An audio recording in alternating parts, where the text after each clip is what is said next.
नमस्कार, प्रणाम, जय हिंद फ्रेंड्स। मैं प्रभाकर सर और आप देख रहे हैं Prabhakar academy YouTube channel. Friends, इस वीडियो में हम लोग डिस्कस करेंगे बिहार लोक सेवा आयोग के द्वारा बिहार पीसीएस, बिहार टीचर और बिहार एसआई के प्रीवियस ईयर क्वेश्चन को फ्रेंड्स जो सामान्य अध्ययन में पूछे गए हैं। फ्रेंड्स, ये वीडियो आपके लिए बहुत ही हेल्पफुल होने वाली है फ्रेंड्स। अगर आप एग्जामिनेशन देने जा रहे हैं बीपीएससी टीआरई 4 का फ्रेंड्स, जो कि आने वाले समय में होने वाले फ्रेंड्स, इसलिए वीडियो को स्किप न करते हुए पूरा देखिएगा। और चैनल पे पहली बार विजिट कर रहे हैं तो सब्सक्राइब करते हुए बेल आइकन को प्रेस कर लीजिएगा फ्रेंड्स, जिससे कि आपके पास लेटेस्ट अपडेट पहुंचती रहे फ्रेंड्स। इसके पहले भी वीडियो प्रोवाइड कराई गई हैं, अगर उसको आपने नहीं देखा तो प्रभाकर एकेडमी यूट्यूब चैनल पे प्लेलिस्ट बना दी गई फ्रेंड्स, वहाँ से विजिट करके सारे वीडियो को देख लीजिएगा फ्रेंड्स। प्लेलिस्ट बिहार लोक सेवा आयोग के नाम से बनाई गई है। आइए वीडियो की शुरुआत करते हैं, ध्यान से देखिएगा फ्रेंड्स अपने स्क्रीन पे। क्वेश्चन नंबर 88 क्या फ्रेंड्स, बिजली का बल्ब फर्श पर गिरने पर टूट जाता है परंतु गलीचे पर गिरने पर नहीं टूटता है, क्योंकि ऑप्शन ए गलीचे पर बल्ब के आवेग में परिवर्तन अधिक होता है, ऑप्शन बी बल्ब फर्श पर बल्ब के आवेग में परिवर्तन अधिक होता है, ऑप्शन सी फर्श पर टकराने पर बल्ब का भार अधिक हो जाता है, ऑप्शन डी बल्ब विरामावस्था में आने के लिए फर्श पर कम समय लेता है। तो फ्रेंड्स, इसका राइट ऑप्शन होगा ऑप्शन बी, फर्श पर बल्ब के आवेग में परिवर्तन अधिक होता है। राइट ऑप्शन बी होगा फ्रेंड्स। नेक्स्ट, इसके डिस्क्रिप्शन को डिस्कस करते हैं। डिस्क्रिप्शन क्या ध्यान देखें फ्रेंड्स, वेग बदलने पर गतिज ऊर्जा बदलती है, फर्श पर बल्ब के आवेग में परिवर्तन अधिक होता है, इसलिए बिजली का बल्ब फर्श पर गिरने से टूट जाता है क्योंकि गतिज ऊर्जा अधिक रहती है, जो फर्श पर गिरते ही शून्य हो जाती है और वह टूट जाता है। नेक्स्ट क्वेश्चन की उपस्थित करते क्वेश्चन नंबर 89। 5 किलोग्राम के द्रव्यमान को टेबल पर खींचने पर एक कमानीदार तराजू पर 20 न्यूटन का पठन आता है। इस द्रव्यमान द्वारा कमानीदार तराजू पर लगने वाले बल का परिणाम कितना होगा? तो option A 49 newton, option B 20 newton, option C 5 newton, option D 4 newton. तो फ्रेंड्स, इसका राइट ऑप्शन होगा ऑप्शन बी 20 न्यूटन। क्या होगा friends? Right option B 20 newton होगा फ्रेंड्स। नेक्स्ट, इसके डिस्क्रिप्शन को डिस्कस करते हैं। डिस्क्रिप्शन क्या ध्यान देखिएगा फ्रेंड्स, न्यूटन की गति विषयक तृतीय नियम अनुसार क्रिया प्रतिक्रिया कमानीदार तुला पर लगने वाले परिणामी बल 20 न्यूटन होगा फ्रेंड्स। क्वेश्चन नंबर 90 क्या है, ध्यान देखिए फ्रेंड्स, यदि किसी गतिशील वस्तु पर लगने वाले सभी बलों का योग शून्य हो तो वह वस्तु ऑप्शन ए धीमी होती हुई विरामावस्था में आ जाएगी, ऑप्शन बी अपनी गति की दिशा बदल देगी, ऑप्शन सी समरूप त्वरित होगी, ऑप्शन डी समरूप गति से चलती रहेगी। तो फ्रेंड्स, इसका राइट ऑप्शन होगा ऑप्शन डी समरूप गति से चलती रहेगी। राइट ऑप्शन डी होगा फ्रेंड्स। नेक्स्ट, इसके डिस्क्रिप्शन को डिस्कस करते हैं। डिस्क्रिप्शन क्या ध्यान देखें फ्रेंड्स, यदि किसी गतिशील वस्तु पर लगने वाले सभी बलों का योग शून्य हो तो वह वस्तु समरूप गति से चलती रहेगी, क्योंकि न्यूटन के प्रथम नियम के अनुसार वस्तु स्थिर है तो स्थिर ही रहेगी और गतिमान है तो एक समान वेग से गतिशील ही रहेगी जब तक कि उस पर कोई बाह्य बल न लगाया जाए। इसे ही जड़त्व का नियम भी कहा जाता है। नेक्स्ट क्वेश्चन की उपस्थित करते क्वेश्चन नंबर 91। एक खिलाड़ी अचानक छलांग लगाने की अपेक्षा कुछ दूर दौड़ता हुआ आकर ज़्यादा लंबी छलांग लगा पाता है। इसका कारण क्या है? ऑप्शन ए विरामावस्था की जड़ता, ऑप्शन बी गतिमान अवस्था की जड़ता, ऑप्शन सी दिशा की जड़ता, ऑप्शन डी स्थिति की जड़ता। तो फ्रेंड्स, इसका राइट ऑप्शन होगा ऑप्शन बी गतिमान अवस्था की जड़ता। राइट ऑप्शन बी होगा फ्रेंड्स। नेक्स्ट, इसका डिस्क्रिप्शन को डिस्कस करते हैं। डिस्क्रिप्शन क्या ध्यान देखिए फ्रेंड्स, एक खिलाड़ी अचानक छलांग लगाने की अपेक्षा कुछ दूर से दौड़ता हुआ आकर ज़्यादा लंबी छलांग लगाता, ऐसा गति के जड़त्व के कारण होता है। क्वेश्चन नंबर 92 क्या फ्रेंड्स, एक शिकारी दूर किसी वृक्ष पर बैठे एक बंदर पर निशाना साधता है। जैसे ही गोली बंदूक से छूटती है वैसे ही बंदर डाल पर से सीधा ऊर्ध्व दिशा में नीचे की ओर गिर जाता है। बंदूक की गोली ऑप्शन ए बंदर को लगेगी, ऑप्शन बी बंदर को नहीं लगेगी, ऑप्शन सी बंदर के सिर के ऊपर से निकल जाएगी, ऑप्शन डी उपयुक्त में से कोई भी नहीं होगा। तो फ्रेंड्स, इसका राइट ऑप्शन होगा ऑप्शन ए बंदर को लगेगी। राइट ऑप्शन ए होगा फ्रेंड्स। नेक्स्ट, इसके डिस्क्रिप्शन को डिस्कस करते हैं। डिस्क्रिप्शन क्या ध्यान देखिएगा फ्रेंड्स, एक शिकारी की गोली चलाने के बाद बंदर के डाल पर से सीधा ऊर्ध्व दिशा में नीचे की ओर गिरने पर बंदूक की गोली बंदर को लगेगी, क्योंकि गुरुत्वाकर्षण बल के कारण वह दोनों नीचे की ओर जाएंगे और गोली बंदर को लग जाएगी। नेक्स्ट क्वेश्चन के ऊपर से करते क्वेश्चन नंबर 93।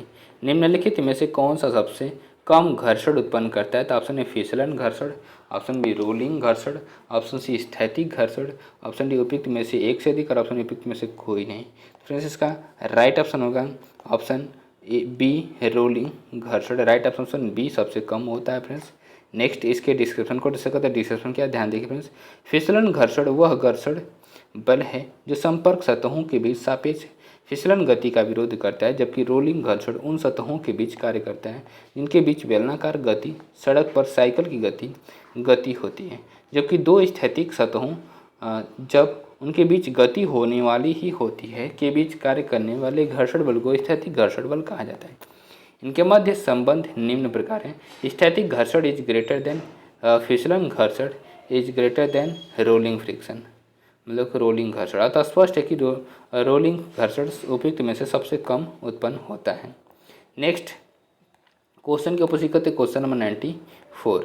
यदि वायुमंडलीय दबाव कम हो जाता है तो वाष्पोत्सर्जन की दर ऑप्शन ए कम हो जाएगी, ऑप्शन बी बढ़ जाएगी, ऑप्शन सी में कोई बदलाव नहीं होगा, ऑप्शन डी निर्धारित नहीं की जा सकेगी। फ्रेंड्स इसका राइट ऑप्शन होगा ऑप्शन सी में कोई बदलाव नहीं होगा। राइट ऑप्शन सी होगा फ्रेंड्स। नेक्स्ट इसके डिस्क्रिप्शन को डिस्कस करते हैं। डिस्क्रिप्शन क्या, ध्यान देखिएगा फ्रेंड्स। यदि वायुमंडलीय दबाव कम हो जाता है तो वाष्पोत्सर्जन की दर में कोई बदलाव नहीं होगा। वाष्पोत्सर्जन की दर को प्रभावित करने वाले पर्यावरणीय कारक हैं प्रकाश, जिसके उपस्थिति में वाष्पोत्सर्जन की दर बढ़ जाती है। तापमान बढ़ने पर वाष्पोत्सर्जन की दर बढ़ जाती है। आर्द्रता के बढ़ने से वाष्पोत्सर्जन की दर घट जाती है। नेक्स्ट क्या है, ध्वनि तरंग गति से रिलेटेड क्वेश्चंस रहेंगे फ्रेंड्स। Question number 95। सोनार तकनीकी में डैश उपयोग होता है? तो ऑप्शन ए एक्सरे का, ऑप्शन बी इंफ्रारेड तरंगों का, ऑप्शन सी माइक्रोवेव का, ऑप्शन डी उपयुक्त में से कोई नहीं। तो फ्रेंड्स इसका राइट ऑप्शन होगा ऑप्शन डी, इनमें से कोई नहीं, उपयुक्त में से कोई नहीं। राइट ऑप्शन डी होगा फ्रेंड्स। डिस्क्रिप्शन क्या है friends? Sonar sound navigation and ranging का संक्षिप्त रूप है। सोनार तकनीकी में ध्वनि तरंगों का प्रयोग किया जाता है। सोनार ट्रांसड्यूसर्स पानी में ध्वनि की तरंगें उत्सर्जित करते हैं। यदि इनके मार्ग में कोई वस्तु टकराती है तो सोनार ट्रांसड्यूसर्स को एक प्रतिध्वनि लौटती है। ध्वनि पल्स के उत्सर्जन एवं उसके रिसेप्शन के बीच समय का निर्धारण करके ट्रांसड्यूसर वस्तु की सीमा और अभिविन्यास निर्धारित करती है। नेक्स्ट क्वेश्चन क्या फ्रेंड्स? Question number 96। प्रकाश तरंगे किस प्रकार की तरंगे होती हैं? ऑप्शन ए अनुप्रस्थ तरंगे, ऑप्शन बी अनुदैर्ध्य तरंगे, ऑप्शन सी विद्युत चुम्बकीय तरंगे, ऑप्शन डी उपयुक्त में से एक से अधिक और ऑप्शन डी उपयुक्त में से कोई नहीं। तो फ्रेंड्स इसका राइट ऑप्शन होगा ऑप्शन डी, उपयुक्त में से एक से अधिक। राइट ऑप्शन डी होगा फ्रेंड्स। नेक्स्ट इसके डिस्क्रिप्शन को डिस्कस करते हैं। डिस्क्रिप्शन क्या, ध्यान दें फ्रेंड्स। प्रकाश ऊर्जा का एक स्वरूप है जो विद्युत चुम्बकीय तरंगों के रूप में प्रसारित होता है। विद्युत चुम्बकीय तरंगें अनुप्रस्थ तरंगें होती हैं, इसलिए प्रकाश अनुप्रस्थ तरंग है। अनुप्रस्थ तरंगें वे तरंगें हैं जिसमें माध्यम के कण तरंग के प्रसार की दिशा के लंबवत कंपन करते हैं। नेक्स्ट क्वेश्चन के ऊपर करते हैं। Question number 97। निम्नलिखित में से किसके पास उच्च ऊर्जा स्तर और छोटा तरंगदैर्ध्य है? ऑप्शन ए अवरक्त विकिरण, ऑप्शन बी परावैंगनिक विकिरण, ऑप्शन सी दृश्यमान विकिरण, ऑप्शन डी उपयुक्त में से एक से अधिक और ऑप्शन डी उपयुक्त में से कोई नहीं। फ्रेंड्स इसका राइट ऑप्शन होगा ऑप्शन बी परावैंगनिक विकिरण। क्या होगा फ्रेंड्स? राइट ऑप्शन बी परावैंगनिक विकिरण होगा फ्रेंड्स। नेक्स्ट इसके डिस्क्रिप्शन को डिस्कस करते हैं। डिस्क्रिप्शन क्या, ध्यान देखिए फ्रेंड्स। परावैंगनिक विकिरण एक प्रकार का विद्युत चुम्बकीय विकिरण है जिसमें दृश्य प्रकाश की तुलना में उच्च ऊर्जा स्तर और कम तरंगदैर्ध्य होता है। यह विद्युत चुम्बकीय स्पेक्ट्रम पर एक्सरे और दृश्य प्रकाश के बीच स्थित होती है। नेक्स्ट क्वेश्चन के ऊपर करते हैं। Question number 98। मानव कान की श्रवण परास क्या है? ऑप्शन ए 20 हर्ट्ज से 20,000 हर्ट्ज, ऑप्शन बी 20 हर्ट्ज से कम, ऑप्शन सी 20,000 हर्ट्ज से अधिक, ऑप्शन डी उपयुक्त में से एक से अधिक और ऑप्शन ए उपयुक्त में से कोई नहीं। फ्रेंड्स इसका राइट ऑप्शन होगा ऑप्शन ए 20 हर्ट्ज से 20,000 हर्ट्ज। राइट ऑप्शन ए होगा फ्रेंड्स। नेक्स्ट इसके डिस्क्रिप्शन को डिस्कस करते हैं। डिस्क्रिप्शन क्या, ध्यान देखिए फ्रेंड्स। ध्वनि एक प्रकार की तरंग अनुदैर्ध्य तरंग है जो कि वस्तुओं में कंपन होने से उत्पन्न होती है। जिन जिन ध्वनि तरंगों की आवृत्ति 20 हर्ट्ज से कम होती है उनको अवश्रव्य ध्वनि तरंगें कहा जाता है। मानव के कान इनको नहीं सुन सकते हैं। जिस ध्वनि तरंगों की आवृत्ति 20 से 20,000 हर्ट्ज के बीच होती है उनको श्रव्य तरंग ध्वनि तरंगें कहा जाता है। मानव के कान इन ध्वनियों को सुन सकते हैं, अर्थात मानव कान के श्रवण प्रयास 20 से लेकर के 20,000 हर्ट्ज की आवृत्ति वाली ध्वनि तक होती है। 20,000 हर्ट्ज के ऊपर आवृत्ति वाली ध्वनियाँ पराश्रव्य ध्वनियाँ कहलाती हैं। मानव के कान इनको सुनने के लिए संवेदनशील नहीं होते। नेक्स्ट क्वेश्चन के ऊपर सीखते क्वेश्चन नंबर 99। अनुदैर्ध्य तरंगों का उदाहरण है। ऑप्शन ए रेडियो तरंग, ऑप्शन बी ध्वनि तरंग, ऑप्शन सी एक्स किरण, ऑप्शन डी गामा किरण। फ्रेंड्स ऑप्शन ई उपयुक्त में से कोई नहीं, उपयुक्त में से एक से अधिक। फ्रेंड्स इसका राइट ऑप्शन होगा ऑप्शन बी ध्वनि जो तरंगे हैं अनुदैर्ध्य तरंगों के उदाहरण है। राइट ऑप्शन बी होगा। फ्रेंड्स नेक्स्ट क्वेश्चन के ऊपर सीखते ध्यान से देखिएगा। फ्रेंड्स क्वेश्चन नंबर 100 का फ्रेंड्स ध्वनि की तीक्ष्णता किसके द्वारा निर्धारित की जाती है? तो ऑप्शन ए ध्वनि का वेग, ऑप्शन बी ध्वनि का आयाम, ऑप्शन सी ध्वनि का तरंगदैर्ध्य, ऑप्शन डी उपयुक्त में से एक से अधिक और ऑप्शन डी उपयुक्त में से कोई नहीं। फ्रेंड्स इसका राइट ऑप्शन होगा ऑप्शन ई उपयुक्त में से कोई नहीं। राइट ऑप्शन ई होगा। फ्रेंड्स नेक्स्ट इसके डिस्क्रिप्शन को डिस्कस करते हैं। डिस्क्रिप्शन क्या ध्यान से देखिएगा। फ्रेंड्स आवृत्ति ध्वनि की तीक्ष्णता या तारतम्य को निर्धारित करती है। यदि कंपन की आवृत्ति अधिक होती है तो ध्वनि तीखी होती है। यदि कंपन की आवृत्ति कम होती है तारतम्य कम होता है। नेक्स्ट क्वेश्चन के ऊपर सीखते क्वेश्चन नंबर 101। एक सेकंड दोलक को एक रैकेट में माउंट किया गया है। इसका दोलन काल घटेगा यदि रैकेट ऑप्शन ए समान वेग वृद्धि से नीचे गिरता है, ऑप्शन बी जियो स्टेशनरी कक्षा में पृथ्वी के परिधि चक्कर लगाता है, ऑप्शन सी ऊपर की ओर समान वेग वृद्धि से बढ़ता है, ऑप्शन डी ऊपर की ओर समान वेग से बढ़ता है, ऑप्शन ई उपयुक्त में से कोई नहीं, उपयुक्त में से एक अधिक। फ्रेंड्स इसका राइट ऑप्शन होगा ऑप्शन सी ऊपर की ओर समान वेग वृद्धि से बढ़ता है। राइट ऑप्शन सी होगा। फ्रेंड्स नेक्स्ट इसके डिस्क्रिप्शन को डिस्कस करते हैं। डिस्क्रिप्शन क्या ध्यान से देखिएगा। फ्रेंड्स एक सेकंड दोलक को एक रैकेट में माउंट किए जाने पर उसके दोलन काल में तभी घटाव देखने को मिलता है जब रैकेट एक समान त्वरण से ऊपर की ओर वृद्धि करता है। क्योंकि एक समान त्वरण से ऊपर जाने पर जी के मान में वृद्धि होगी, क्योंकि एक छद्म बल जी के मान के में जुड़ जाता है तथा दोलन काल L/G तथा जहाँ L दोलक की लंबाई है। नेक्स्ट क्वेश्चन के ऊपर सीखते क्वेश्चन नंबर 100। तो क्वेश्चन नंबर 102 के फ्रेंड्स पेंडुलम घड़ी की समयावधि दोलन काल होगी। Option A 1 second, option B 2 second, option C 1 minute, option D 1 घंटे, ऑप्शन ए उपयुक्त में से कोई नहीं, उपयुक्त में से एक से अधिक। फ्रेंड्स इसका राइट ऑप्शन होगा ऑप्शन बी 2 सेकंड। क्या होगा friends? Right option B 2 second होगा। फ्रेंड्स नेक्स्ट इसके डिस्क्रिप्शन को डिस्कस करते हैं। डिस्क्रिप्शन क्या ध्यान देखें फ्रेंड्स। एक पेंडुलम वाली घड़ी में एक छोर से दूसरे छोर तक जाने में 1 सेकंड का समय तथा एक दोलन पूरा करने में 2 सेकंड का समय लगता है। उल्लेखनीय है कि लोलक या पेंडुलम घड़ी वह है जिसमें समय प्रदर्शित करने वाली प्रणाली का चलन एक लोलक की सहायता से होता है। नेक्स्ट क्वेश्चन के ऊपर सीखते क्वेश्चन नंबर 103। गर्भ में भ्रूण के विकास को जानने के लिए निम्नलिखित किरणों तरंगों में से किसका उपयोग किया जाता है? तो option A X-ray, option B सूक्ष्म तरंगे, ऑप्शन सी पराध्वनिक तरंगे, ऑप्शन डी परावैगनिक किरणें, ऑप्शन ई उपयुक्त में से कोई नहीं, उपयुक्त में से एक से अधिक। फ्रेंड्स इसका राइट ऑप्शन होगा ऑप्शन सी पराध्वनिक तरंगे। क्या होगा फ्रेंड्स? राइट ऑप्शन सी पराध्वनिक तरंगे होगा। फ्रेंड्स नेक्स्ट इसके डिस्क्रिप्शन को डिस्कस करते हैं। डिस्क्रिप्शन क्या ध्यान देखिए फ्रेंड्स। गर्भ में भ्रूण के विकास को जानने के लिए पराध्वनि तरंगों का उपयोग किया जाता है। भ्रूण के विकास को जानने की इस प्रक्रिया को अल्ट्रासोनोग्राफी कहते हैं। अल्ट्रासोनोग्राफी में अल्ट्रासोनिक वेव पराध्वनिक तरंगों का इस्तेमाल होता है। ये उच्च आवृत्ति वाली तरंगे 20,000 हर्ट्ज के से ऊपर होती हैं। इनके अन्य प्रयोग लीवर, किडनी, पेट, दिल की जांच करने में तथा घड़ी, विमानों एवं कीमती कपड़ों की सफाई में, सोनार में तथा हानिकारक जीवाणु को नष्ट करने आदि में होता है। नेक्स्ट क्वेश्चन के ऊपर सीखते क्वेश्चन नंबर 104। रेडियोथेरेपी में अल्फा विकिरण का उपयोग नहीं किया जाता है क्योंकि ऑप्शन ए यह मानव ऊतकों के लिए जहरीली है, ऑप्शन बी यह लागत प्रभावी नहीं है, ऑप्शन सी यह एक आयननकारी विकिरण है, ऑप्शन डी यह मानव त्वचा में प्रवेश करने में असमर्थ है। तो फ्रेंड्स इसका राइट ऑप्शन होगा राइट ऑप्शन होगा ऑप्शन ए, यह मानव ऊतकों के लिए जहरीली है। राइट ऑप्शन ए होगा फ्रेंड्स। डिस्क्रिप्शन क्या फ्रेंड्स, रेडियोथेरेपी में अल्फा विकिरण का उपयोग नहीं किया जाता है क्योंकि यह मानव ऊतकों के लिए जहरीली है। इसमें एक्सरे का उपयोग किया जाता है, परंतु प्रोटॉन या अन्य प्रकार की ऊर्जा का भी उपयोग किया जा सकता है। रेडियोथेरेपी का उपयोग कैंसर के इलाज के लिए सबसे व्यापक रूप में किया जाता है। नेक्स्ट क्वेश्चन के ऊपर से करते क्वेश्चन नंबर 105, निम्नलिखित में से किसके द्वारा एक पुरानी लिखी हुई धुंधली सामग्री आसानी से पढ़ी जा सकती है। ऑप्शन ए IR इंफ्रारेड किरणों के द्वारा, ऑप्शन बी एक्स किरणों के द्वारा, ऑप्शन सी अल्फा के किरणों के द्वारा, ऑप्शन डी गामा किरणों के द्वारा। फ्रेंड्स इसका राइट ऑप्शन होगा ऑप्शन ए इंफ्रारेड किरणों के द्वारा। राइट ऑप्शन ए होगा फ्रेंड्स। नेक्स्ट इसके डिस्क्रिप्शन को डिस्कस करते हैं। डिस्क्रिप्शन क्या ध्यान देखिए फ्रेंड्स, अवरक्त कीड़ों का तरंग दैर्ध्य 7800 अंगस्ट्राम से 10⁻³ मीटर तक होता है। सामान्यतः इनकी उत्पत्ति गर्म पदार्थ और अणुओं से होती है। इनका प्रयोग रिमोट कंट्रोल, कायिक चिकित्सा, जीर्ण तथा धुंधली अवस्था में रखी किताबों को पढ़ने में किया जाता है।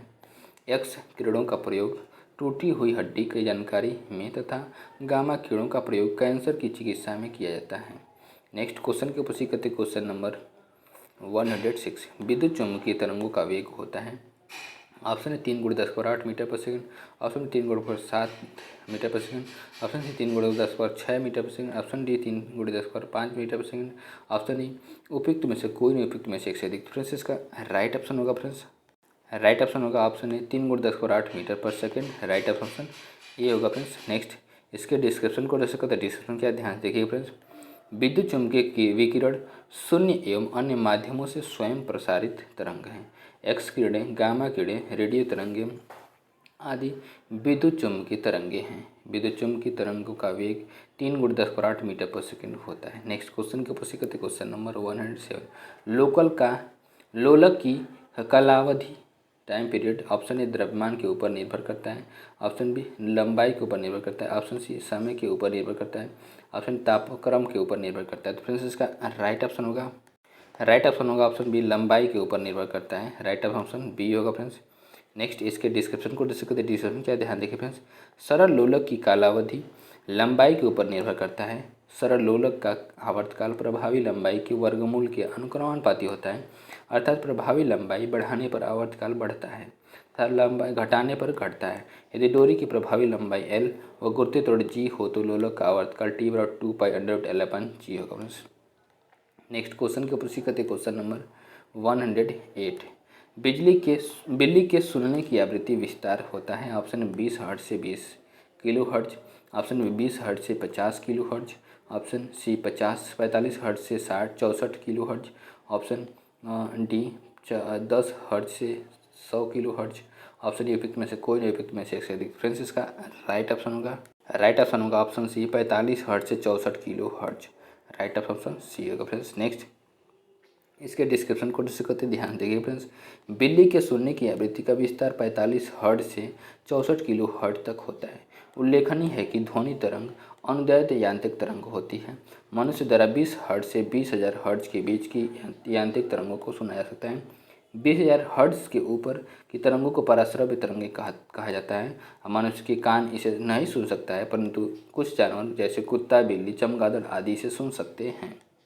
क्वेश्चन नंबर 109 क्या फ्रेंड्स, किस रंग का तरंगदैर्घ्य सबसे अधिक होता है। तो ऑप्शन है सफ़ेद, ऑप्शन बी बैगनी, ऑप्शन सी पीला, ऑप्शन डी लाल। फ्रेंड्स इसका राइट ऑप्शन होगा ऑप्शन डी लाल। क्या होता है फ्रेंड्स, राइट ऑप्शन डी लाल का सबसे तरंगदैर्घ्य अधिक होता है।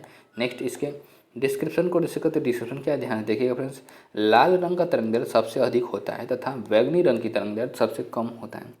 माध्यम के किसी भी कण के एक पूरे चक्कर या कंपन के समय में तरंग या विक्षोभ जितनी दूरी तय करता है उसे तरंगदैर्घ्य कहते हैं। क्वेश्चन नंबर 110 क्या फ्रेंड्स, एक पियानो की पिच कम करने के लिए ऑप्शन ए मोटे स्ट्रिंग का उपयोग करना चाहिए, ऑप्शन बी स्ट्रिंग में तनाव को बढ़ाना चाहिए, ऑप्शन सी स्ट्रिंग की लंबाई कम करनी चाहिए, ऑप्शन डी स्ट्रिंग में तनाव कम करना चाहिए, ऑप्शन ई उपयुक्त में से कोई नहीं, उपयुक्त में से एक से अधिक। फ्रेंड्स इसका राइट ऑप्शन होगा ऑप्शन ई उपयुक्त में से कोई नहीं, उपयुक्त में से एक से अधिक। राइट ऑप्शन ई होगा फ्रेंड्स। नेक्स्ट इसके डिस्क्रिप्शन को डिस्कस करते हैं। डिस्क्रिप्शन क्या, ध्यान देखिए फ्रेंड्स।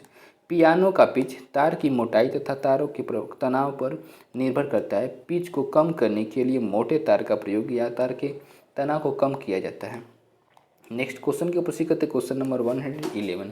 जब ध्वनि तरंग के रूप में चलती है तो ऑप्शन ए माध्यम के कण स्रोत से श्रोता की ओर बढ़ते हैं। ऑप्शन बी माध्यम के कण स्थिर रहते हैं। ऑप्शन सी माध्यम के कण ऊपर नीचे कंपन करने लगते हैं। ऑप्शन डी माध्यम के कण अपनी औसत स्थिति को छोड़े बिना ऊर्जा को हस्तांतरित करते हैं। ऑप्शन ए उपयुक्त में से कोई नहीं, उपयुक्त में से एक से अधिक। फ्रेंड्स इसका राइट ऑप्शन होगा ऑप्शन डी माध्यम के कण अपनी औसत स्थिति को छोड़े बिना ऊर्जा को हस्तांतरित करते हैं। राइट ऑप्शन डी होगा फ्रेंड्स। नेक्स्ट इसके डिस्क्रिप्शन को डिस्कस करते हैं। डिस्क्रिप्शन क्या है, ध्यान देखिए फ्रेंड्स। जब तरंग किसी माध्यम में गति करती है तो माध्यम में कुछ दोलन या कंपन उत्पन्न हो जाते हैं। इन्हीं दोलनों या कंपनों के कारण ऊर्जा का हस्तांतरण होता है, लेकिन वास्तविकता में माध्यम के कण गति नहीं करते हैं। इसी तरह जब ध्वनि तरंगों के रूप में चलती है तो माध्यम के कण अपनी स्थिति को छोड़े बिना ऊर्जा का हस्तांतरण करते हैं। नेक्स्ट क्वेश्चन के ऊपर करते क्वेश्चन नंबर 112। विभाजन की दीवारों में ध्वनि अवशोषित करने के लिए सर्वोत्तम पदार्थ है। Option A stone chips, option B इस्पात, ऑप्शन सी कांच की रुई, ऑप्शन डी कांच के टुकड़े। तो फ्रेंड्स इसका राइट ऑप्शन होगा फ्रेंड्स, राइट ऑप्शन होगा ऑप्शन सी कांच की रुई। राइट ऑप्शन सी होगा फ्रेंड्स। नेक्स्ट इसके डिस्क्रिप्शन को डिस्कस करते हैं। डिस्क्रिप्शन क्या, ध्यान से देखिएगा फ्रेंड्स। विभाजन की दीवारों में ध्वनि अवशोषित करने के लिए सर्वोत्तम पदार्थ कांच की रुई है, अतः विकल्प सी सही है। प्रतिध्वनि सुनने के लिए ध्वनि के स्रोत तथा परावर्तक सतह के बीच की न्यूनतम दूरी लगभग 17 मीटर होनी चाहिए। क्वेश्चन नंबर 113 के फ्रेंड्स, अगर ध्वनि वायु से जल में प्रवेश करती है तब किस मात्रा में परिवर्तन नहीं होता है? किसी मात्रा में परिवर्तन नहीं होता है। तो ऑप्शन ए वेग, ऑप्शन बी आवृत्ति, ऑप्शन सी तरंगदैर्घ्य, ऑप्शन डी आयाम। तो फ्रेंड्स इसका राइट ऑप्शन होगा ऑप्शन बी आवृत्ति में परिवर्तन नहीं होता है। नेक्स्ट इसके डिस्क्रिप्शन को डिस्कस करते हैं। डिस्क्रिप्शन क्या है, ध्यान से देखिएगा फ्रेंड्स। जब ध्वनि एक माध्यम से दूसरे माध्यम में जाती है तो ध्वनि की चाल तथा तरंगदैर्घ्य बदल जाती है, जबकि आवृत्ति नहीं बदलती है। अतः जब ध्वनि वायु से जल में प्रवेश करती है तब आवृत्ति में परिवर्तन नहीं होता है, अतः विकल्प बी सही है। नेक्स्ट क्वेश्चन के ऊपर करते क्वेश्चन नंबर 114। एफएम का ब्रॉडबैंड निम्नलिखित में से किस में आता है? ऑप्शन ए एसएचएफ में, ऑप्शन बी एचबी में, एचएफ में, ऑप्शन सी यूएचएफ में, ऑप्शन डी वीएचएफ में। तो फ्रेंड्स इसका राइट ऑप्शन होगा ऑप्शन डी वीएचएफ में आता है। राइट ऑप्शन डी वीएचएफ में आता है, एफएम ब्रॉडबैंड की आता है। नेक्स्ट इसके डिस्क्रिप्शन को डिस्कस करते ध्यान से देखिएगा फ्रेंड्स। एफएम रेडियो का ब्रॉडबैंड 88 एच होता है, हर्ज होता है, और से 108 मेगा हर्ज होता है, जो अति उच्च आवृत्ति वीएचएफ के अंतर्गत आता है। जबकि परम उच्च आवृत्ति एसएचएफ का परास 30 से लेकर 30 गीगा हर्ज, उच्च आवृत्ति एचएफ का परास 30 से लेकर 3 मेगा हर्ज तथा अल्ट्रा हाई फ्रीक्वेंसी यूएचएफ का परास 300 से लेकर 3000 मेगा हर्ज होता है।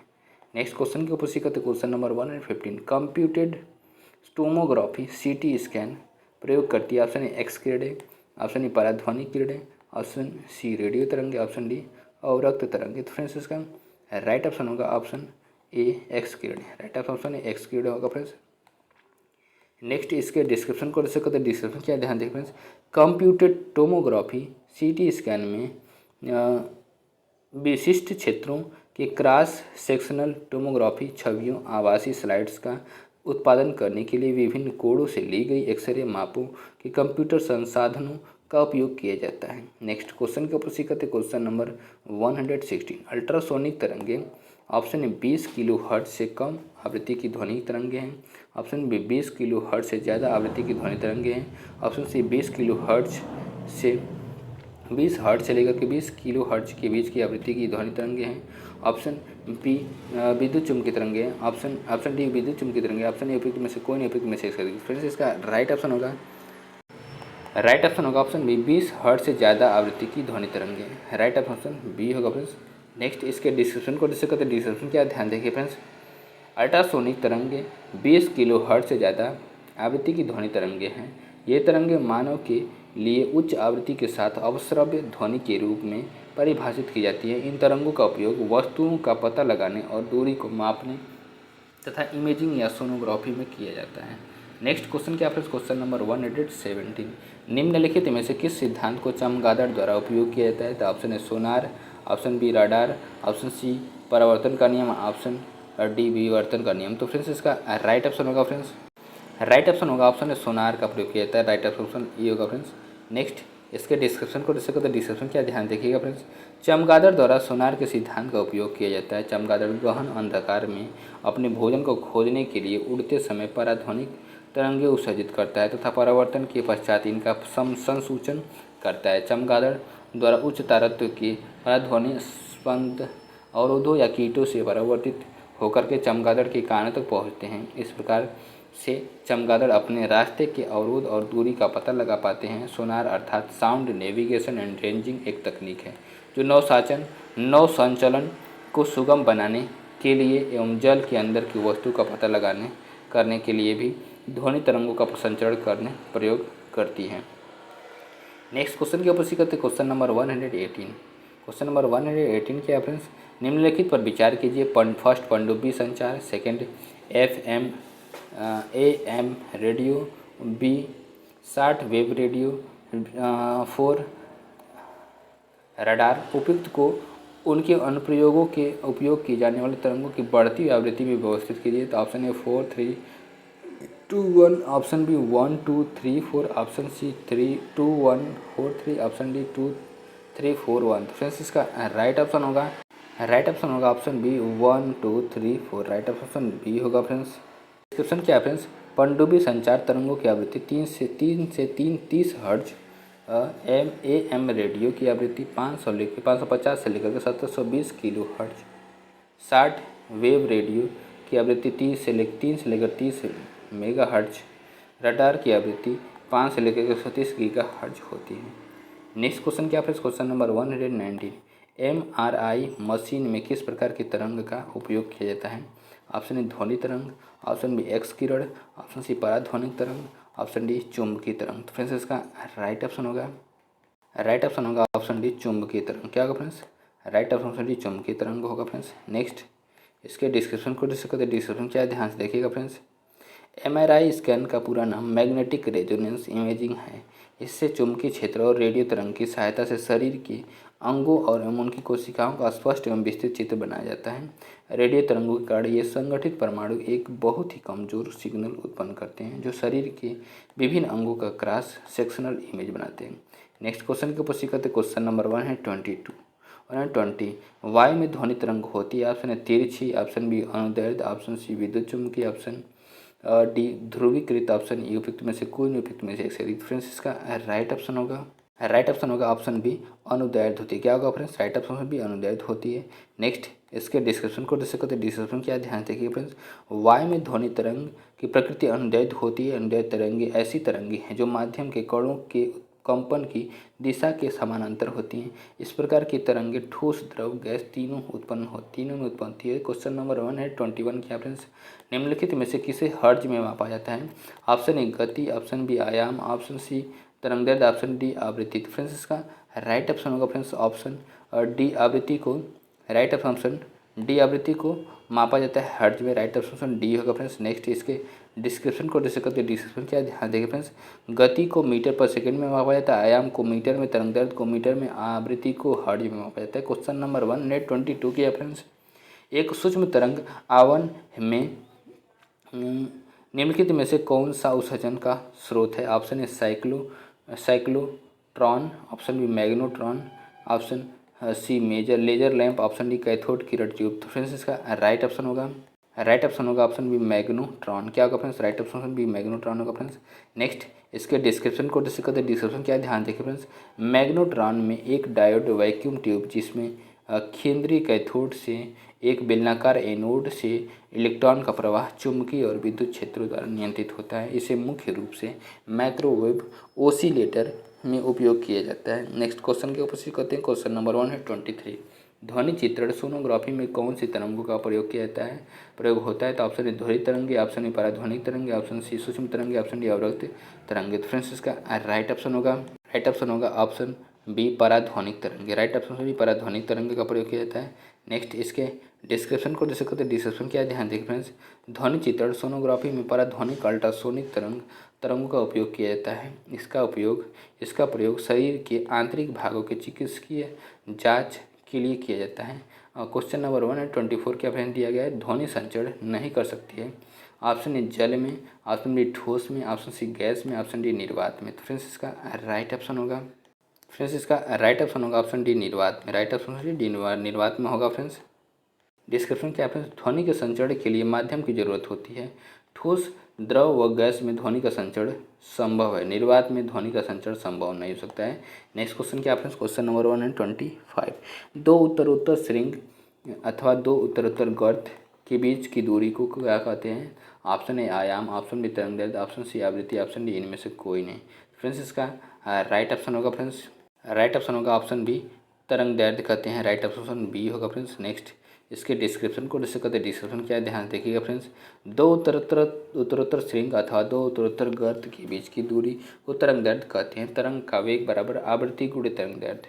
जब किसी माध्यम में अनुदैर्घ्य अनुप्रस्थ तरंगों का संचरण होता है तो माध्यम के सभी कण कंपन करने लगते हैं। माध्यम का कोई कण अपनी साम्यावस्था के दोनों ओर जितना अधिक विस्थापित होता है उस दूरी को आयाम कहते हैं। माध्यम का कंपन करता हुआ कोई कण एक सेकेंड में जितने कंपन करता है उसे उसकी आवृत्ति कहते हैं। नेक्स्ट क्वेश्चन के ऊपर सी कहते हैं। Question number 126। ध्वनि का वायु में वेग अनुमानतः है। ऑप्शन ए 10 किलोमीटर प्रति सेकेंड, ऑप्शन बी 10 मील प्रति मिनट, ऑप्शन सी 330 मीटर प्रति सेकेंड, ऑप्शन डी 3 × 10 सेंटीमीटर प्रति सेकेंड। तो फ्रेंड्स इसका राइट ऑप्शन होगा ऑप्शन सी 330 मीटर पर सेकेंड। राइट ऑप्शन सी होगा फ्रेंड्स। नेक्स्ट इसके डिस्क्रिप्शन को कहते हैं। डिस्क्रिप्शन क्या, ध्यान देखिए फ्रेंड्स। ठोस में ध्वनि की चाल सबसे अधिक होती है, इसके बाद द्रव में तथा सबसे कम गैसों में होती है। ताप का ध्वनि की चाल पर प्रभाव पड़ता है। 0 डिग्री सेल्सियस पर शुष्क वायु में ध्वनि की चाल 332 मीटर पर सेकेंड होती है। जल में ध्वनि की चाल लगभग 1480 मीटर पर सेकेंड होती है। 0 डिग्री सेल्सियस पर लोहे में ध्वनि की चाल 5000 मीटर पर सेकेंड होती है। निर्वात में ध्वनि का संचरण नहीं हो सकता है। नेक्स्ट क्वेश्चन के ऊपर कहते हैं। Question number 127। 100 डेसिबल ध्वनि की प्रबलता स्तर संगत होगा। ऑप्शन ए मात्र श्रव्य ध्वनि के, ऑप्शन बी आम बातचीत के, ऑप्शन सी एक शोरगुल वाली सड़क से आने वाली ध्वनि के, ऑप्शन डी एक मशीन शॉप से आने वाली शोरगुल के, ऑप्शन ई उपयुक्त में से कोई नहीं। उपयुक्त में से फ्रेंड्स इसका राइट ऑप्शन होगा ऑप्शन डी एक मशीन शॉप से आने वाली शोरगुल के। राइट ऑप्शन डी होगा फ्रेंड्स। नेक्स्ट इसके डिस्क्रिप्शन को देख सकते हैं। डिस्क्रिप्शन क्या है, ध्यान देखिए फ्रेंड्स। 100 डेसिबल ध्वनि का प्रबलता स्तर एक मशीन शॉप से आने वाले शोरगुल से के संगत होगा। प्रबलता ध्वनि का वह लक्षण है जिसमें ध्वनि धीमी अथवा तीव्र सुनाई देती है। माध्यम के किसी बिंदु पर ध्वनि की तीव्रता उस बिंदु पर एकांक क्षेत्रफल के प्रति सेकंड तल के लंबवत गुजरने वाली ऊर्जा के बराबर होती है। इसका SI मात्रक माइक्रोवाट मीटर स्क्वायर प्रति मीटर स्क्वायर तथा प्रयोगात्मक मात्रक बेल है। बेल के 10वें भाग को डेसिबल कहते हैं। विश्व स्वास्थ्य संगठन WHO के अनुसार 45 डेसिबल ध्वनि मानव के लिए सर्वोत्तम होती है। नेक्स्ट क्वेश्चन के ऊपर कहते हैं। Question number 128। मांसपेशियों में दर्द के उपचार में उपयोग किए जाने वाला विकिरण है। Option A infrared, option B microwave, option C UV, option D X-ray, option A उपयुक्त में से कोई नहीं। उपयुक्त में से फ्रेंड्स इसका राइट ऑप्शन होगा ऑप्शन ए इंफ्रारेड। क्या होगा फ्रेंड्स, राइट ऑप्शन है इंफ्रारेड। नेक्स्ट इसके डिस्क्रिप्शन को जैसे कहते हैं। डिस्क्रिप्शन क्या है, ध्यान से देखिएगा फ्रेंड्स। अवरक्त किरणें या इंफ्रारेड वह विद्युत चुम्बकीय विकिरण है जिसका तरंगदैर्घ्य प्रत्यक्ष प्रकाश से बड़ा हो एवं सूक्ष्म तरंग से कम हो। इन किरणों का उपयोग मांसपेशियों में दर्द के उपचार में भी किया जाता है। साथ ही इसका प्रयोग लघु दूरी का बेतार संचार, सुदूर तापमान संवेदन, मौसम पूर्वानुमान आदि में किया जाता है। क्वेश्चन नंबर 129 क्या फ्रेंड्स, आधुनिक टेलीफोन उपयोग करता है। तो ऑप्शन ए रेडियो तरंगों का, ऑप्शन बी ध्वनि तरंगों का, ऑप्शन सी दृश्य प्रकाश का, ऑप्शन डी चुंबक का। फ्रेंड्स इसका राइट ऑप्शन होगा ऑप्शन ए रेडियो तरंगों का। राइट ऑप्शन है रेडियो तरंगों का फ्रेंड्स। नेक्स्ट इसके डिस्क्रिप्शन को डिस्कस करते हैं। डिस्क्रिप्शन क्या है, ध्यान दें फ्रेंड्स। आधुनिक टेलीफोन सेल फोन संचार स्थापित करने के लिए लघु रेडियो तरंगों का उपयोग करता है। रेडियो तरंगें डिजिटल आवाज़ या डेटा को विद्युत और चुंबकीय क्षेत्रों के दोलन के रूप में स्थानांतरित करती हैं। ये वायु में प्रकाश की गति से सूचनाओं का परिवहन करती हैं। नेक्स्ट क्वेश्चन जो रहेंगे फ्रेंड्स, ऊष्मा एवं तापमान से रिलेटेड क्वेश्चन रहेंगे फ्रेंड्स। क्वेश्चन नंबर 130, केशिका नली में जल का स्तर निम्न में से किस परिस्थिति में न्यूनतम होगा? ऑप्शन है जबकि जल का तापक्रम 4 डिग्री सेल्सियस हो। ऑप्शन बी जबकि जल का तापक्रम 4 डिग्री सेल्सियस हो। ऑप्शन सी जबकि जल का तापक्रम 0 डिग्री सेल्सियस हो। ऑप्शन डी उपरोक्त में से कोई नहीं। फ्रेंड्स इसका राइट ऑप्शन होगा ऑप्शन ए जबकि जल का तापक्रम 4 डिग्री सेल्सियस हो। राइट ऑप्शन ए होगा फ्रेंड्स। नेक्स्ट इसके डिस्क्रिप्शन को डिस्कस करते हैं। डिस्क्रिप्शन क्या ध्यान से देखिएगा फ्रेंड्स।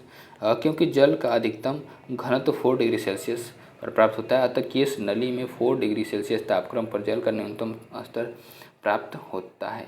नेक्स्ट क्वेश्चन क्या फ्रेंड्स, क्वेश्चन नंबर 131, ऊष्मा निष्कासित करने वाली प्रतिक्रिया को क्या कहते हैं? ऑप्शन ए ऊष्माशोषी, ऑप्शन बी उत्क्रमणी, ऑप्शन सी ऊष्माक्षेपी, ऑप्शन डी अनुत्क्रमणी, ऑप्शन ए उपयुक्त में से कोई नहीं, उपयुक्त में से एक से अधिक। तो फ्रेंड्स इसका राइट ऑप्शन होगा फ्रेंड्स ऑप्शन सी ऊष्माक्षेपी। क्या होगा फ्रेंड्स? राइट ऑप्शन सी ऊष्माक्षेपी होगा फ्रेंड्स। नेक्स्ट इसके डिस्क्रिप्शन को डिस्कस करते हैं। डिस्क्रिप्शन क्या ध्यान देखिए फ्रेंड्स।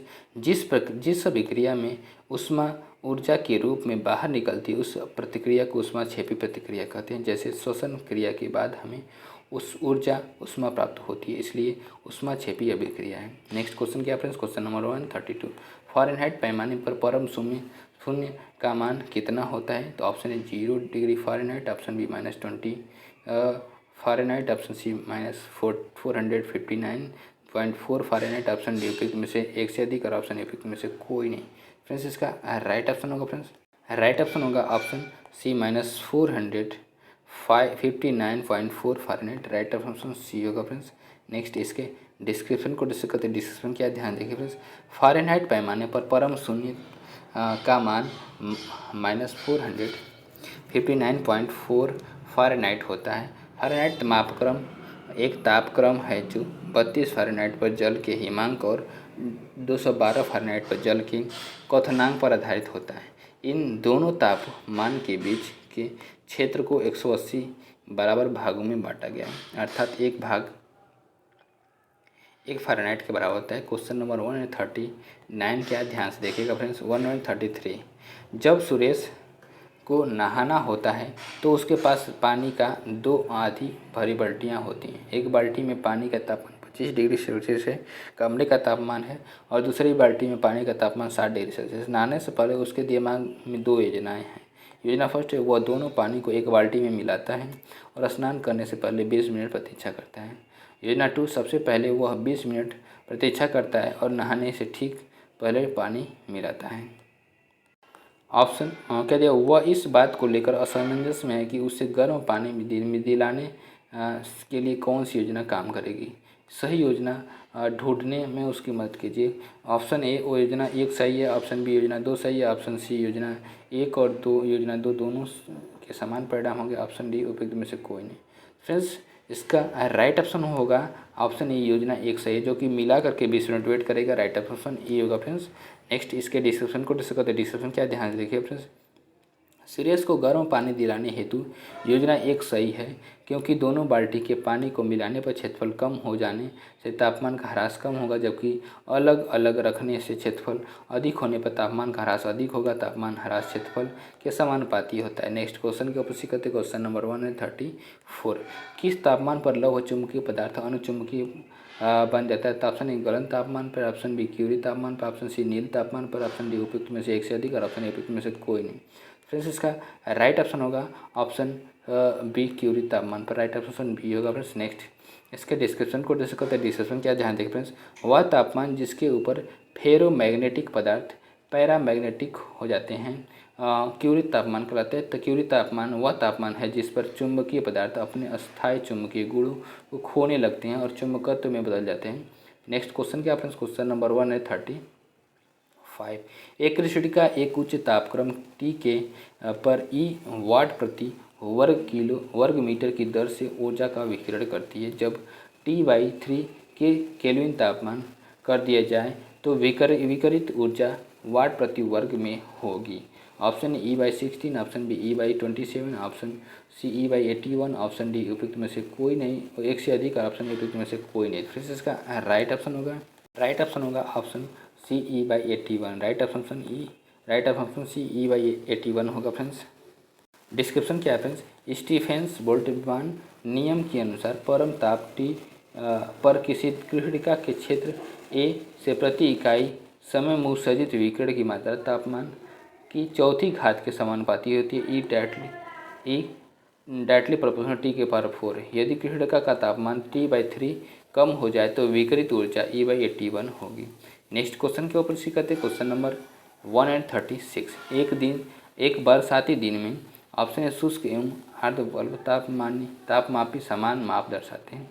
ऑप्शन बी शुष्क बल्ब तापमापी आर्द्र बल्ब तापमापी की तुलना में कम माप दर्शाता है। ऑप्शन सी शुष्क बल्ब तापमापी आर्द्र बल्ब तापमापी की तुलना से ज़्यादा माप दर्शाता है। ऑप्शन डी उपयुक्त में से एक से अधिक, और ऑप्शन उपयुक्त में से कोई नहीं। तो फ्रेंड्स इसका राइट ऑप्शन होगा ऑप्शन सी शुष्क बल्ब तापमापी आर्द्र बल्ब तापमापी की तुलना से ज़्यादा माप दर्शाता है। राइट ऑप्शन सी होगा फ्रेंड्स। नेक्स्ट इसके डिस्क्रिप्शन को डिस्कस करते हैं। डिस्क्रिप्शन क्या, ध्यान देखिए फ्रेंड्स। शुष्क एवं आर्द्र बल्ब तापमापी का उपयोग आमतौर पर परीक्षण प्रयोगशाला और कपड़ा मिल में सापेक्ष आर्द्रता को मापने के लिए किया जाता है। बरसाती दिन में शुष्क बल्ब तापमापी आर्द्र बल्ब तापमापी की तुलना में ज़्यादा माप दर्शाता है। क्वेश्चन नंबर 137 के ऑप्शन एक हिमानी का आधार पिघलता है पर उसका शीर्ष नहीं, क्योंकि ऑप्शन ए हिमानी के आधार पर बर्फ़ में अशुद्धियाँ उपस्थित होती हैं। ऑप्शन बी ग्लेशियर के आधार पर अशुद्धियाँ मिली होती हैं। ऑप्शन सी आधार पर दाब अधिक होने से गलनांक में कमी होती है। ऑप्शन डी उपयुक्त में से एक से अधिक, और ऑप्शन उपयुक्त में से कोई नहीं। फ्रेंड्स इसका राइट ऑप्शन होगा ऑप्शन सी आधार पर अधिक दाब होने से गलनांक में कमी होती है। राइट ऑप्शन सी होगा फ्रेंड्स। नेक्स्ट इसके डिस्क्रिप्शन को डिस्कस करते हैं। डिस्क्रिप्शन क्या है, ध्यान देखिएगा फ्रेंड्स। हिमानी या हिम राशि की उत्पत्ति ऐसे स्थानों पर होती है जहाँ हिमपात की मात्रा हिम के क्षय से अधिक होती है और प्रतिवर्ष कुछ मात्रा में हिम अधिशेष के रूप में बच जाता है। वर्ष दर वर्ष हिम के एकत्रण से निचली परत के ऊपर दबाव बढ़ता है और वे सघन हिम के रूप में परिवर्तित हो जाते हैं। यही सघन हिम राशि अपने भार या दबाव के कारण ढालों पर प्रवाहित होती है, जिसे हिमनद कहते हैं। क्या कहते हैं? हिमनद कहते हैं।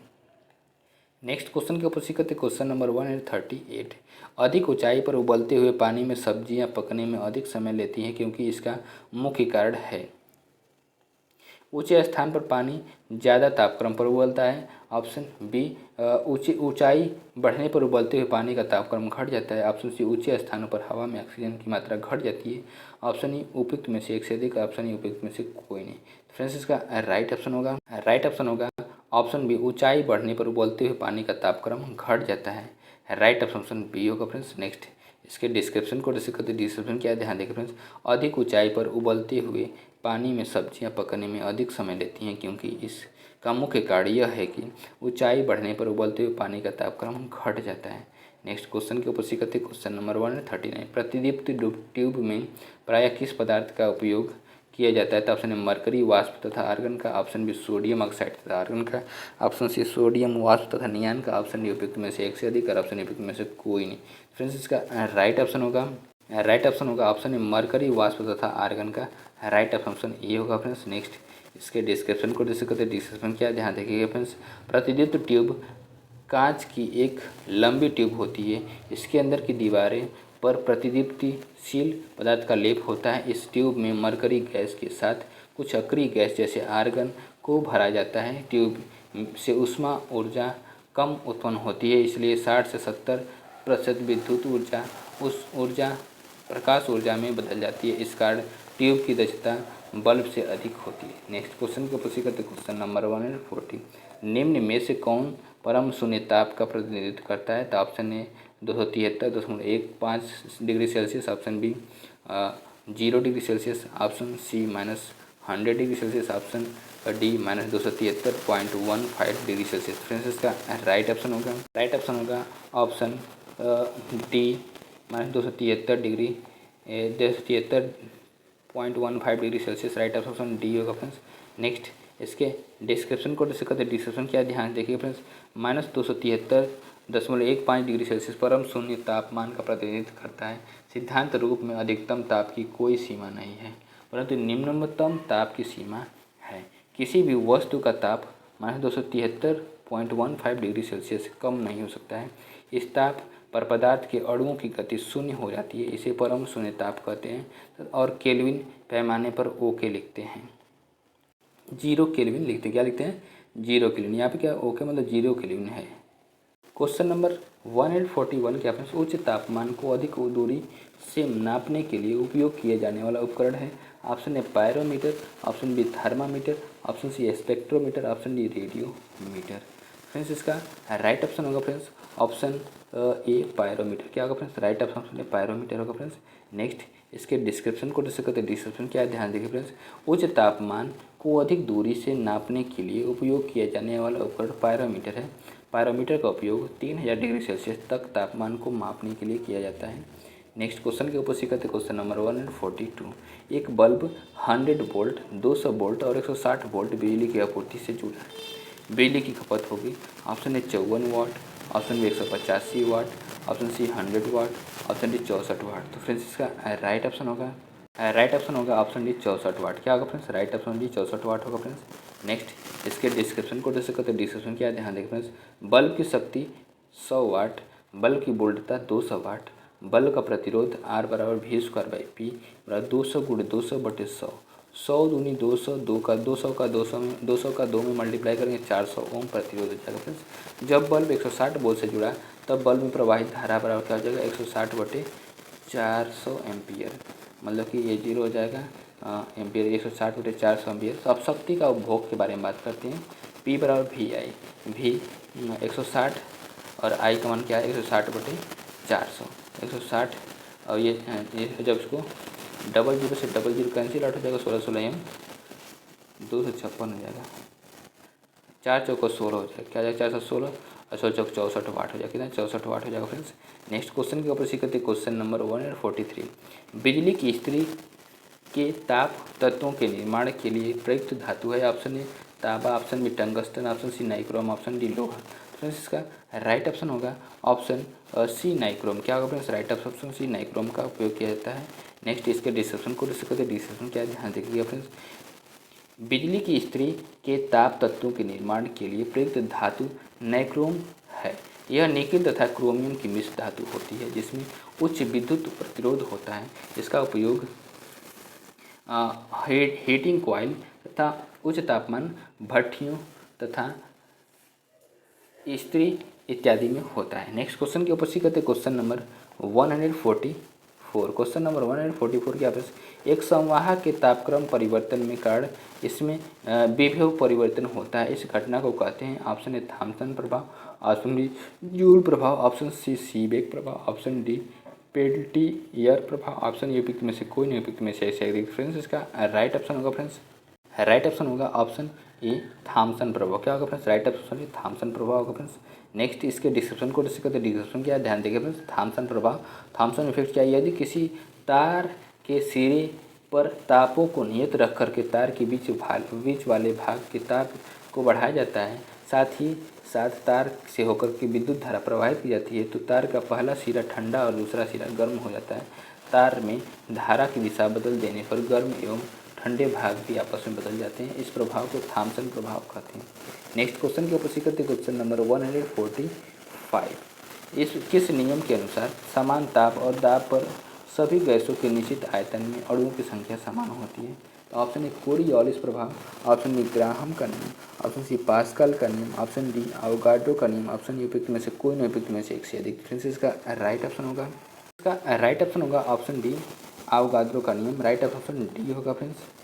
डिस्क्रिप्शन क्या है फ्रेंड्स? अवोगाड्रो का नियम। इस नियम के अनुसार सामान्य ताप और दाब पर विभिन्न गैसों के निश्चित आयतन में अणुओं की संख्या समान होती है। किसी तत्व के 1 ग्राम परमाणु 1 मोल में उपस्थित परमाणु की संख्या 6.023 × 10⁻23 होती है, अवोगाड्रो संख्या होती है। इसे प्रायः n से प्रदर्शित करते हैं। n बराबर 6.022 × 10⁻23 होता है। नेक्स्ट क्वेश्चन के ऊपर सीखते क्वेश्चन नंबर 146। जब गर्म द्रव को एक मोटे कांच के गिलास में डाला जाता है तो गिलास चटक जाता है क्योंकि कांच। ऑप्शन ए की विशिष्ट ऊष्मा बहुत कम है। ऑप्शन बी के विस्तार का तापमान गुणांक कम है। ऑप्शन सी ताप का कुछ कुचालक है इसलिए गिलास की केवल आंतरिक सतह फैलती है। ऑप्शन डी के विस्तार का उच्च तापमान गुणांक है। फ्रेंड्स इसका राइट ऑप्शन होगा ऑप्शन सी ताप का कुचालक है और इसलिए गिलास की केवल आंतरिक सतह फैलती है। राइट ऑप्शन सी होगा फ्रेंड्स। नेक्स्ट इसके डिस्क्रिप्शन को डिस्कस करते हैं। डिस्क्रिप्शन क्या है ध्यान देखिए फ्रेंड्स। जब गर्म द्रव को एक मोटे कांच के गिलास में डाला जाता है तो गिलास चटक जाता है क्योंकि कांच ताप का कुचालक होता है। कांच के बर्तन में गर्म द्रव डालने से भीतरी सतह तुरंत गर्म होकर के फैलना चाहते हैं जबकि बाहरी सतह ठंडी रहती है। इससे ताप का आसमान पर प्रसार होने के कारण असमान प्रसार होने के कारण कांच का बर्तन टूट जाता है। नेक्स्ट क्वेश्चन की उपस्थित करते क्वेश्चन नंबर 147। एक रेलवे में दो क्रमागत पटरियों को उनके बीच अंतराल के साथ अंत से अंत तक जोड़ा जाता है क्योंकि ऑप्शन ए चलती ट्रेन से भार को वहन करने के लिए वायु अंतराल आवश्यक है। ऑप्शन बी गर्मी में रेलों के विस्तार के कारण होने वाली दुर्घटनाओं से बचा जा सकता है। ऑप्शन सी स्टील को बचाया जा सकता है। ऑप्शन डी सर्दियों में संकुचन के कारण होने वाली दुर्घटनाओं से बचा जा सकता है। फिर से इसका राइट ऑप्शन होगा ऑप्शन बी गर्मी में रेलों के विस्तार के कारण होने वाली दुर्घटनाओं से बचा जा सकता है। राइट ऑप्शन बी होगा फ्रेंड्स। नेक्स्ट इसके डिस्क्रिप्शन को डिस्कस करते हैं। डिस्क्रिप्शन क्या ध्यान देख फ्रेंड्स। एक रेलवे ट्रैक में दो क्रमागत पटरियों को उनके बीच अंतराल के साथ अंत से अंत तक जोड़ा जाता है क्योंकि गर्मी में रेलों के विस्तार के कारण होने वाली दुर्घटनाओं से बचा जा सकता है। नेक्स्ट क्वेश्चन की पुष्टि करते क्वेश्चन नंबर 148। गर्मियों में सफ़ेद कपड़े पहनना ज़्यादा आरामदायक होता है क्योंकि ऑप्शन ए वे पसीना को अवशोषित करते हैं। ऑप्शन बी वे आँखों के लिए सुखदायक हैं। ऑप्शन सी वे उन पर पड़ने वाले ताप को परावर्तित करते हैं। ऑप्शन डी वे शरीर से स्थानांतरित ताप को विकिरणित करते हैं। तो फ्रेंड्स इसका राइट ऑप्शन होगा ऑप्शन सी वे उन पर पड़ने वाले तापों को परावर्तित करते हैं। राइट ऑप्शन सी होगा फ्रेंड्स। नेक्स्ट इसके डिस्क्रिप्शन को डिस्कस करते हैं। डिस्क्रिप्शन क्या है ध्यान देखिए फ्रेंड्स। गर्मियों में सफ़ेद कपड़े पहनना ज़्यादा आरामदायक होता है क्योंकि वे उन पर पड़ने वालों ताप को परावर्तित करते हैं। नेक्स्ट क्वेश्चन की पुष्टि करते हैं क्वेश्चन नंबर 149। पृथ्वी तल की तुलना में पहाड़ियों में भोजन पकाने में अधिक समय लगता है क्योंकि ऑप्शन ए पहाड़ियों में वायुमंडल घनत्व होता है और इसलिए वातावरण में बहुत अधिक ताप का ह्रास होता है। बी पहाड़ियों में आर्द्रता अधिक होती है इसलिए वातावरण द्वारा बहुत अधिक ताप को अवशोषित किया जाता है जिससे खाना पकाने के लिए बहुत कम ताप होता है। ऑप्शन सी क्या फ्रेंड्स पहाड़ियों में वायुमंडलीय दबाव मैदानी इलाकों की तुलना में कम है और इसलिए पानी 100 डिग्री सेल्सियस से कम तापमान पर उबलता है जिससे खाना पकाने के समय वृद्धि होती है।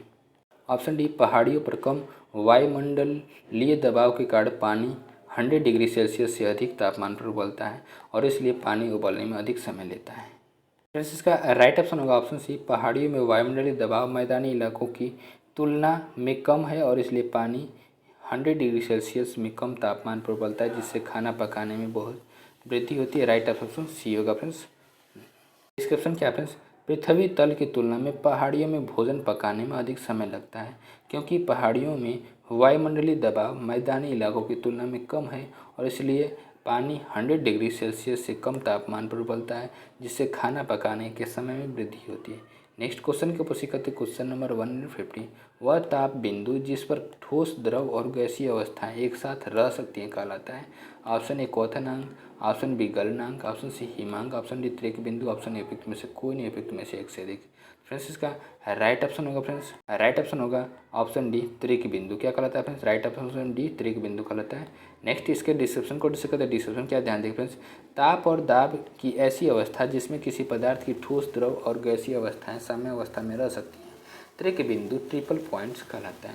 शुद्ध जल का त्रिक बिंदु 273.16 केल्विन होता है, 32.018 फ़ारेनहाइट होता है, 0.01 सेल्सियस होता है तथा 4.58 मिलीमीटर होता है, पारे के दाब की बराबर होता है। नेक्स्ट क्या वह निश्चित ताप जिस पर कोई द्रव गैस अवस्था में परिवर्तित होता है उस द्रव का क्वथनांक कहलाता है। वह निश्चित ताप जिस पर कोई ठोस पदार्थ द्रव अवस्था में परिवर्तित होता है ठोस का गलनांक कहलाता है। जबकि वह निश्चित ताप जिस पर कोई द्रव ठोस में बदलता है उसे हिमांक कहा जाता है। नेक्स्ट क्वेश्चन के ऊपर सीखते क्वेश्चन नंबर 151। यदि रेफ्रिजरेटर के दरवाजे कुछ घंटों के लिए खुले छोड़ दे तो कमरे का तापमान होगा। ऑप्शन ए कम हो जाएगा, ऑप्शन बी बढ़ जाएगा, ऑप्शन सी वही रहेगा, ऑप्शन डी केवल रेफ्रिजरेटर के आसपास के क्षेत्र में घट जाएगा, ऑप्शन ए उपयुक्त में से कोई नहीं उपयुक्त में से अधिक। फ्रेंड्स इसका राइट ऑप्शन होगा ऑप्शन बी बढ़ जाएगा। क्या होगा फ्रेंड्स? राइट ऑप्शन बी बढ़ जाएगा। फ्रेंड्स नेक्स्ट इसके डिस्क्रिप्शन को डिस्कस करते। डिस्क्रिप्शन क्या ध्यान देखें फ्रेंड्स, यदि रेफ्रिजरेटर के दरवाजे को कुछ घंटों के लिए खुला छोड़ दिया जाता है तो कमरे का तापमान बढ़ जाएगा, क्योंकि दरवाज़ा खुले रहने की स्थिति में अब रेफ्रिजरेटर को अधिक क्षेत्र को ठंडा बनाए रखने पड़ेगा, जिससे फ्रिज में लगे कंप्रेसर को अधिक कार्य करना पड़ेगा। फलस्वरूप पहले की अपेक्षा और अधिक गर्म गैसों का उत्सर्जन होगा, जो कि कमरे के तापमान को बढ़ा देगा। नेक्स्ट क्वेश्चन की ऊपर सीखते क्वेश्चन नंबर 152। प्रेशर कुकर में खाना जल्दी पक जाता है क्योंकि ऑप्शन ए उच्च दाब के कारण पानी निम्न तापमान पर उबलने लगता है, ऑप्शन बी उच्च दाब के कारण पानी उच्च तापमान पर उबलने लगता है, ऑप्शन सी कम दाब के कारण पानी कम तापमान पर उबलने लगता है, ऑप्शन डी निम्न दाब के कारण पानी उच्च तापमान पर उबलने लगता है, ऑप्शन ए उपयुक्त में से कोई नहीं उपयुक्त में से एक से अधिक। फ्रेंड्स इसका राइट ऑप्शन होगा ऑप्शन बी उच्च दाब के कारण पानी उच्च तापमान पर उबलने लगता है। राइट ऑप्शन बी होगा फ्रेंड्स। नेक्स्ट इसके डिस्क्रिप्शन को डिस्कस करते हैं। डिस्क्रिप्शन क्या है ध्यान रखिएगा फ्रेंड्स कि प्रेशर कुकर में खाना जल्दी पक जाता है क्योंकि प्रेशर कुकर के अंदर उच्च दाब के कारण जल का क्वथनांक बढ़ जाता है, अर्थात उच्च दाब के कारण पानी उच्च तापमान पर उबलता है। दाब दोगुना करने पर जल का क्वथनांक बिंदु 100 डिग्री सेल्सियस से बढ़कर 120 डिग्री सेल्सियस हो जाता है। क्वेश्चन नंबर 153 के ऑप्शन एक पंखा गर्मी के मौसम में आराम की अनुभूति पैदा करता है क्योंकि ऑप्शन ए पंखा ठंडी हवा की आपूर्ति करता है, ऑप्शन ए हमारा शरीर में हवा अधिक गर्मी विकृत करता है, ऑप्शन सी हवा की चालकता बढ़ जाती है, ऑप्शन डी हमारा पसीना तेजी से वाष्पित होता है, ऑप्शन ए उपयुक्त में से कोई नहीं, उपयुक्त में से एक से अधिक। फ्रेंड्स इसका राइट ऑप्शन होगा ऑप्शन डी हमारा पसीना तेजी से वाष्पित हो जाता है। राइट ऑप्शन डी होगा फ्रेंड्स। नेक्स्ट इसके डिस्क्रिप्शन को डिस्कस करते हैं। डिस्क्रिप्शन क्या ध्यान देखें फ्रेंड्स, एक पंखा गर्मी के मौसम में आराम की अनुभूति पैदा करता है क्योंकि हमारा पसीना तेजी से वाष्पित हो जाता है। वाष्पन एक ऊष्माशोषी प्रक्रिया है। इस प्रक्रिया में वाष्पित होने वाला द्रव शरीर की ऊष्मा अवशोषित करता है और हमें ठंडक का अनुभव होता है। क्वेश्चन नंबर 154 के डैश के कारण पानी एक उत्कृष्ट शीतलन कारक है। ऑप्शन ए कम क्वथनांक, ऑप्शन बी उच्च क्वथनांक, ऑप्शन सी उच्च विशिष्ट ऊष्मा, ऑप्शन डी कम विशिष्ट ऊष्मा, ऑप्शन ए उपयुक्त में से कोई नहीं, उपयुक्त में से एक से अधिक। फ्रेंड्स इसका राइट ऑप्शन होगा ऑप्शन सी उच्च विशिष्ट ऊष्मा। राइट ऑप्शन उच्च विशिष्ट ऊष्मा के कारण पानी एक उत्कृष्ट शीतलन कारक है। नेक्स्ट इसके डिस्क्रिप्शन को डिस्कस करते हैं। डिस्क्रिप्शन क्या ध्यान देखें फ्रेंड्स, उच्च विशिष्ट ऊष्मा के कारण पानी एक उत्कृष्ट शीतलन कारक है। उल्लेखनीय है कि स्थिर आयतन पर किसी गैस के 1 ग्राम द्रव्यमान का ताप 1 डिग्री सेल्सियस बढ़ाने के लिए आवश्यक ऊष्मा की मात्रा को उस गैस की स्थिर आयतन पर विशिष्ट ऊष्मा कहते हैं। जल के अणुओं के बीच बहुत मजबूत हाइड्रोजन आबंध हैं जो उच्च अंतर आणविक बल में योगदान देते हैं। चूँकि अंतर आणविक बल ज़्यादा है इसलिए अंतर आणविक बलों को तोड़ने के लिए जल को अधिक ऊष्मा की आवश्यकता होती है। नेक्स्ट क्वेश्चन क्या फ्रेंड्स, क्वेश्चन नंबर 158। एक सुचालक को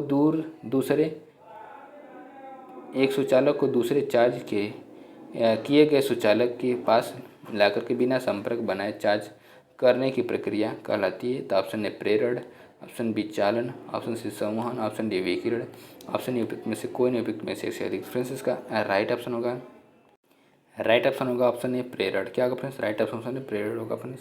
नेक्स्ट इसके डिस्क्रिप्शन को डिस्कस करते हैं। डिस्क्रिप्शन क्या ध्यान देखें फ्रेंड्स, एक सुचालक को दूसरे चार्ज किए गए सुचालक के पास लाकर के बिना संपर्क बनाए चार्ज करने की प्रक्रिया प्रेरण कहलाती है, जबकि पदार्थ के कणों में सीधे संपर्क से ऊष्मा के संचार को चालन कहते हैं तथा संवहन के अंतर्गत तरल पदार्थों में ऊष्मा का स्थानांतरण अणुओं की गति द्वारा होता है। विकिरण ऊर्जा का एक रूप है जो तरंगों के रूप में उत्सर्जित होता है। नेक्स्ट क्वेश्चन क्या फ्रेंड्स, क्वेश्चन नंबर 156।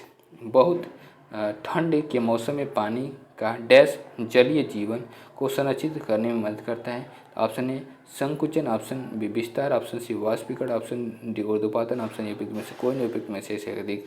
फ्रेंड्स इसका राइट ऑप्शन होगा ऑप्शन बी विस्तार। राइट ऑप्शन विस्तार जलीय जीवन को संरक्षित करने में मदद करता है। राइट ऑप्शन बी होगा फ्रेंड्स। नेक्स्ट इसके डिस्क्रिप्शन को डिस्कस करते हैं। डिस्क्रिप्शन क्या, ध्यान देखिए फ्रेंड्स। बहुत ठंड के मौसम में पानी का विस्तार जलीय जीवन को संरक्षित करने में मदद करता है। सर्दियों में ठंडी हवाओं के संपर्क में आने से झील की सतह का पानी बर्फ बन जाता है, लेकिन सतह के नीचे का पानी नहीं जमता है क्योंकि बर्फ ऊष्मा की कुचालक होती है। बर्फ के नीचे पानी का तापमान लगभग 4 डिग्री सेल्सियस होता है, जिससे जलीय जीव आसानी से जीवित रह सकते हैं।